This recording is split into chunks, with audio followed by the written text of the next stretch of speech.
ఒకనాడు దేవతలు యజ్ఞాలు చేస్తూ ఉంటే రాక్షసులు నెత్తురు తీసుకొచ్చి పోసేవాళ్ళు, రక్తం తీసుకొచ్చి పోసేవాళ్ళు, గాలివాన సృష్టించేవాళ్ళు, లేకపోతే అనేకమైనటువంటి విఘ్నాలు సృష్టించేవాడు. రాక్షస సంతతికి సంబంధించినటువంటి జగన్మోహన్ రెడ్డి ఆంధ్ర రాష్ట్ర ప్రజలు సంతోషంగా ఉండటం ఇష్టం లేక, అమరావతికి శాశ్వతమైనటువంటి పరిష్కారం రావటం ఇష్టం లేక, ప్రజలందరూ సంతోషంగా సంబరాలు జరుపుకోవటం ఇష్టం లేక మెంటల్ ప్రెస్ మీట్ ఒకటి పెట్టి మెంటల్ వాదనని ఒకటి తీసుకొచ్చి దానితోటి అందరి సంతోషాన్ని ఆవిరి చేయాలనే ప్రయత్నం చేశాడు. ప్రజలు పట్టించుకోలేదు. ప్రజలు పట్టించుకోకుండా ఆ సంతోష సమయాన్ని బ్రహ్మాండంగా గడుపుకున్నారు. జగన్మోహన్ రెడ్డిది సైకో మనస్తత్వం. అట్లాగే కొంతమంది నేరస్తులకి నేర స్వభావం ఉంటుంది. జగన్మోహన్ రెడ్డి నేర స్వభావం, సైకో స్వభావం రెండు కలగలిపి ఉండటం వల్ల వికృత రూపాన్ని ప్రదర్శిస్తూ ఉన్నారు.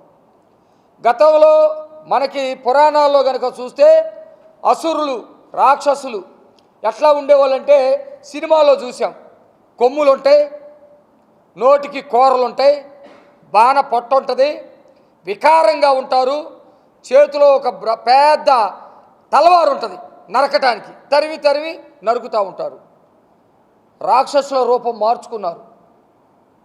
ఆధునిక కాలంలో ఆధునిక అసురుడు జగన్మోహన్ రెడ్డి ప్యాంటు షర్ట్ వేసుకొని విచిత్రమైన చూపులు చూస్తూ వికారపు మాటలు మాట్లాడుతూ అవతల వాళ్ళు బాధపడతా ఉంటే సంతోషపడతా ఉండేటువంటి తత్వం కలిగినటువంటి వ్యక్తి జగన్మోహన్ రెడ్డి.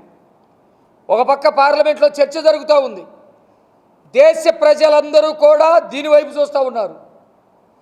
దేశంలో ప్రాతినిధ్యం వహిస్తున్న వివిధ రాష్ట్రాలకి సంబంధించినటువంటి ప్రతినిధులందరూ చర్చలో పాల్గొన్నారు.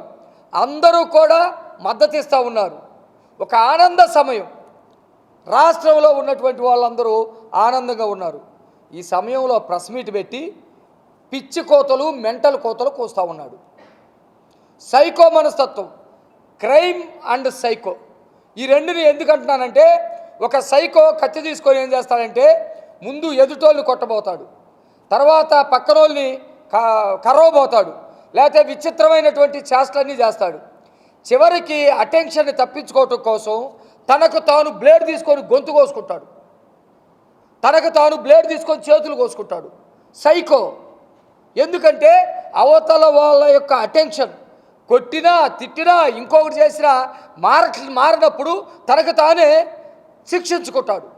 అప్పుడు అందరూ వచ్చి అరే నువ్వు కోసుకోవద్దమ్మా, నువ్వు నరుక్కోవద్దు, నువ్వు గొంతు కోసుకోవద్దని అందరూ అటెన్షన్ మారిపోయింది. ఆ చందంగా ప్రెస్ మీట్ పెట్టి మచిలీపట్నంలో 2 అక్షరాలు, విజయవాడలో 2 అక్షరాలు, గుంటూరు ఒక 3 అక్షరాలు తీసుకొని ఒక కొత్తది ఇది ప్రకటించాడు. అంటే ఒక శాడిజం. ఆ విషయాలు మర్చిపోయి ముందు దీని గురించి మాట్లాడుకుంటారని నేను అందుకనే 3 రోజులు ప్రెస్ మీట్ పెట్టలా.